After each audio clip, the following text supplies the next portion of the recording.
Bonjour et bienvenue à une autre émission de Science pour la vie. Aujourd'hui, nous allons répondre à quelques questions que nos spectateurs nous ont demandées. Notre première question est: explique la différence entre les solutions et les autres sortes de mélanges. La solution et le mélange. Les solutions et les mélanges sont composés de différents ingrédients et matériels. Alors, quelle est la différence? Dans une solution, nous ne pouvons pas voir les différents ingrédients à l'œil nu. Un exemple d'une solution serait un jus. Lorsque nous l'observons, nous ne pouvons pas voir les différents ingrédients. Le tout est de la même couleur et la même texture liquide dans le verre. Nous pouvons alors penser que c'est une substance pure, contenant la même sorte de particules.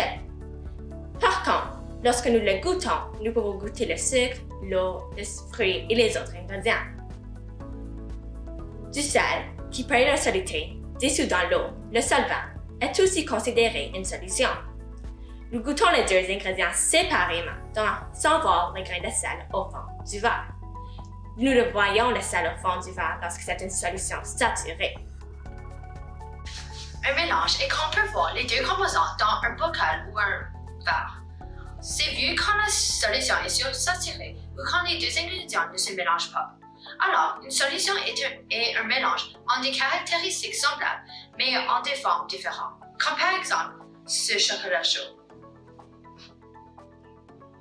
On peut voir les différents ingrédients avec les guimauves et le chocolat chaud et l'eau. Alors, la deuxième question que les spectateurs nous ont demandé est: décrire ce qui se passe aux particules de colorant alimentaire en le moment que la goutte est ajoutée à un verre et le moment que le verre d'eau assume entièrement sa nouvelle couleur. Le moment où la goutte de colorant alimentaire est ajoutée à un verre d'eau, les particules du colorant restent ensemble dans une petite boule et commencent ensuite à se mélanger lentement avec l'eau. Dans cette solution, les particules du colorant alimentaire de soluté sont poussées partout par l'eau, le solvant. La couleur est toujours mélangée également dans l'eau, alors les particules sont propagées partout de la même façon. Les particules du colorant alimentaire dans l'eau chaude vont se mélanger plus facilement car les particules dans l'eau subissent moins de force d'attraction, car elles se bougent plus rapidement et il y a plus d'espace entre chaque. La troisième question est: décrire le lien entre la concentration du colorant dans l'eau et l'intensité de sa couleur en expliquant ce qui arrive quand on ajoute du colorant, ajoute de l'eau ou évapore l'eau. Pourquoi est-ce que lorsque nous ajoutons du colorant à l'eau, plus foncé devient la solution? Et l'inverse, pourquoi est-ce que le plus d'eau que nous ajoutons au colorant, la solution devient plus pâle? Tout ceci a rapport à la concentration de la substance. Une concentration est le nombre de solutés mélangées dans un certain nombre de solvants. Si par exemple, nous ajoutons 10 gouttes de colorant à 100 ml d'eau, le tout sera moyennement foncé. Par contre, si nous doublons ce montant de colorant, la solution sera plus foncée puisqu'il y a plus de particules de colorant dans la solution qu'avant. Si nous ajoutons 100 ml d'eau à cette solution, la solution deviendra plus pâle puisqu'il y a plus d'eau que de colorant, encore une fois, dans le bocal.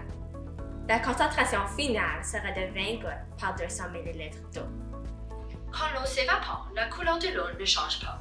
Quand on met le colorant dans l'eau, les particules s'enveloppent et forment une solution. Les particules sont également remplies dans un bocal, alors c'est presque impossible de les séparer, sauf si on utilise la chromatographie. Alors, la quantité de l'eau colorée diminue lors de l'évaporation de celui-ci. La quatrième et dernière question est: explique pourquoi on ne peut pas faire dissoudre une quantité infinie de sucre ou n'importe quelle soluté dans un verre d'eau ou solvant. Le sucre est dissous quand même assez facilement dans l'eau. Par contre, après une certaine quantité de sucre ajoutée, celui-ci ne se dissout plus. Pourquoi pensez-vous? Au début, l'eau est insaturée et lorsque nous ajoutons du sucre, on dit que la solution est saturée. L'eau a atteint sa solubilité maximale. Il n'y a plus d'espace entre les particules d'eau pour que les particules du sucre entrent. Si nous essayons d'en ajouter plus, le sucre tombera au fond du contenant et sera visible à l'œil nu. Pour le sucre, la limitation de saturation dans l'eau est de 1900 g par litre.